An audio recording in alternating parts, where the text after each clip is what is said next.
எல்லாருக்கும் வணக்கம்.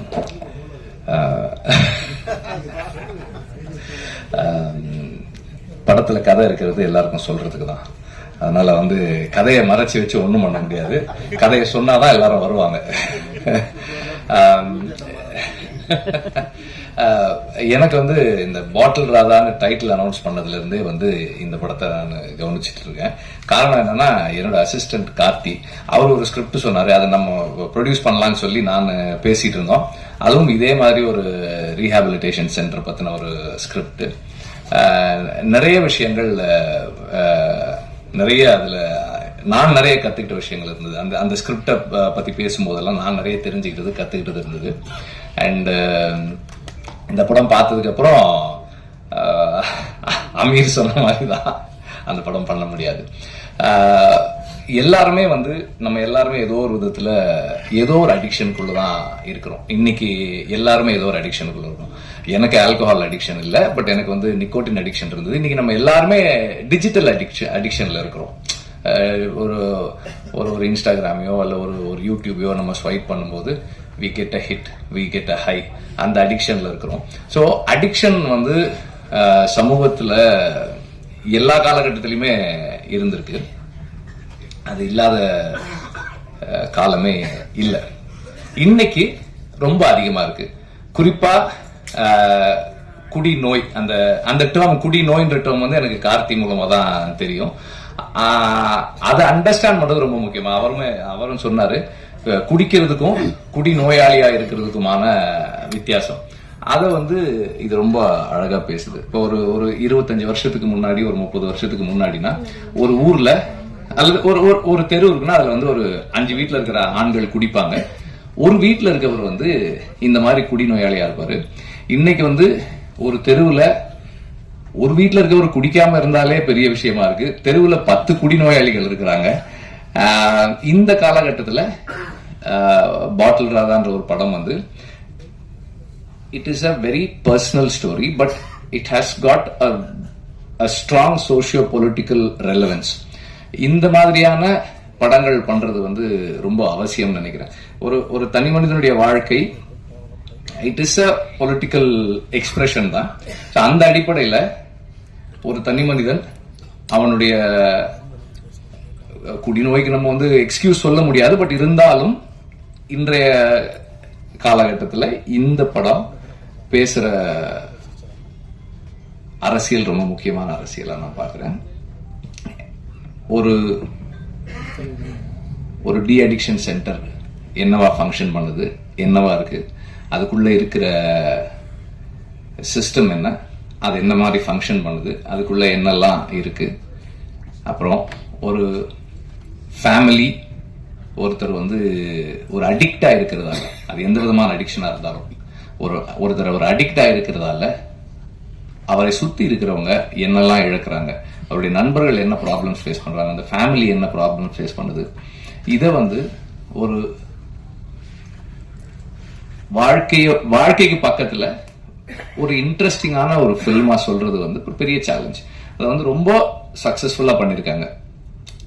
இப்படி ஒரு அமீர் சொன்ன மாதிரி ஒரு என்கேஜிங்கான narrative. At the same time this is a film of positive possibilities. இது ரொம்ப ரொம்ப ஒரு பாசிட்டிவான ஃபில்ம்.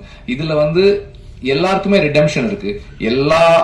எவ்வளவு டார்க்னஸ்ல இருந்தாலும், நீங்க எவ்வளவு கீழே போனாலும், நாம நினைச்சா நம்ம அதுல இருந்து மீண்டு வந்துடலாம்னு சொல்ற ஒரு படம். இது ரொம்ப முக்கியமான விஷயம். ஏன்னா எப்பவுமே நம்ம நிறைய சந்தர்ப்பங்கள்ல பாக்குறோம், ஒரு நம்பிக்கை இந்த மாதிரி குடிநோயாளிகளோ இல்ல ஏதோ எந்த அடிக்ஷன்ல இருந்தாலும் அவங்களுக்கு அந்த நம்பிக்கை போகும். நம்மளால முடியுமா, நம்மளால முடியாது, நம்ம எல்லாம் எப்படி பண்ண போறோம். அப்ப அந்த ஆல்கஹாலிக் அனானிமஸ்ல அந்த ஓப்பன் ஷேரிங் ஒன்று சொல்லுவாங்க.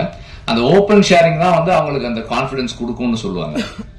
சோ அந்த மாதிரி இந்த படமே ஒரு ஒரு குடிநோயாளியினுடைய ஓப்பன் ஷேரிங் தான் நினைக்கிறேன். So it is going to create a big impact in the society.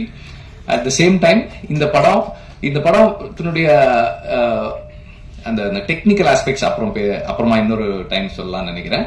ஆனால் இந்த படத்தோட காஸ்டிங் பத்தி சொல்லி ஆகணும். இந்த படத்துல இருக்கிற ஒவ்வொரு நடிகரும் வந்து இந்த படம் ஒரு சினிமா இல்ல, இது வந்து நம்ம லைஃப்ல நடக்கிறது, நம்ம தெருவுல நடக்கிறது, நம்ம அண்ணனுக்கு நடக்கிறது, நம்ம தம்பிக்கு நடக்கிறது, நம்ம அப்பாவுக்கு நடக்கிறது அப்படின்னு நம்மளை உணர வைக்கக்கூடிய அளவுக்கு அவ்வளவு ரியலிஸ்டிக்கா இருக்கு காஸ்டிங். எல்லாருமே வந்து மிக பொருத்தமான சாய்ஸஸ்.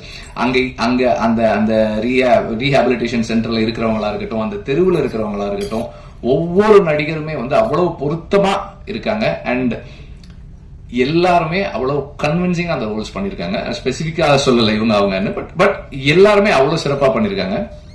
இது அண்ட் பீயிங் அன் ஆடியோ லான்ச்ன்றதால மியூசிக்கும் நான் சொல்லிடுறேன். ஒரு எப்படி ஒரு ஹார்ட் பீட் மாதிரி இருக்கு. எங்கேயுமே நம்ம வந்து அதை ஃபீல் பண்ண முடியல. ஆனா அது இல்லைன்னா நமக்கு என்ன ப்ராப்ளம்ஸ் இருக்குமோ அந்த அளவுக்கு இருக்கு. பேக்ரவுண்ட் ஸ்கோர் பியூட்டிஃபுல்லா பண்ணிருக்காரு. சாங்ஸ் நம்ம கேட்டோம், நல்லா இருக்கு. ஒவ்வொருத்தருமே அவங்க ஜாபை சரியா செஞ்சிருக்காங்க. அது வந்து அது டைரக்டரோட கிரெடிட் தான். Exceptional work as a writer and as a film maker. ஏன்னா ஒரு கன்ஃபைன்டு ஸ்பேஸ்க்குள்ள ஆடியன்ஸை என்கேஜ் பண்றது, இன்னைக்கு இருக்கிற நிலைமையில ஆடியன்ஸை என்கேஜ் பண்ணி வைக்கிறதும் அவங்கள எமோஷனலா மூவ் பண்றதும் வந்து ஒரு பெரிய சேலஞ்ச். அது வந்து ரொம்ப சக்சஸ்ஃபுல்லா பண்ணிருக்காங்க. I was very engage. Aamir சொன்ன மாதிரி நான் ரொம்ப என்கேஜா இருந்தேன் இந்த படத்துல. அண்ட் ஒவ்வொரு கேரக்டரும் அவங்களோட எனக்கு உணர்வு பூர்வமான ஒரு கனெக்ட் இருந்தது. எல்லாத்துலயும் ஏதோ ஒரு இடத்துல என்னுடைய நண்பர்களையோ என்னையோ அதாவது எனக்கு தெரிஞ்சவங்களையோ நான் என்னால பார்க்க முடிஞ்சது. அது அந்த ஒய்ஃபா இருக்கட்டும், அந்த குழந்தைகளா இருக்கட்டும், அந்த அந்த பாட்டில் ராதான்ற கேரக்டரா இருக்கட்டும், அவனோட ஃப்ரெண்ட்ஸா இருக்கட்டும், எல்லாருலயுமே வந்து ஏதோ ஒரு இடத்துல நான் வாழ்க்கையில் சந்தித்த நபர்களை என்னால பார்க்க முடிஞ்சது. அந்த அளவுல இந்த writer and the director have succeeded. And இப்படி ஒரு படத்தை ப்ரொடியூஸ் பண்ணதுக்கு முதல்ல பலூன் பிக்சர்ஸுக்கும் ரஞ்சித்துக்கும் என்னுடைய பாராட்டுக்கள். இது வந்து இந்த மாதிரி பிலிம்ஸ் வந்து ஸ்டார்ட் பண்ணும் போதே வந்து இது மெயின் ஸ்ட்ரீம் இல்லையே அப்படின்றாங்க. ஆனால் மெயின் ஸ்ட்ரீமுடைய biggest factor is identifiable element. இதுல இருக்கிற அந்த எல்லாத்தையுமே நம்ம வந்து இந்த கதாபாத்திரங்களை நாம எவ்வளவு ஐடென்டிஃபை பண்ணிக்கிறோன்றதுதான் இந்த படத்தினுடைய சக்சஸா இருக்கும்ன்றத நான் உறுதியா நம்புறேன். நன்றி.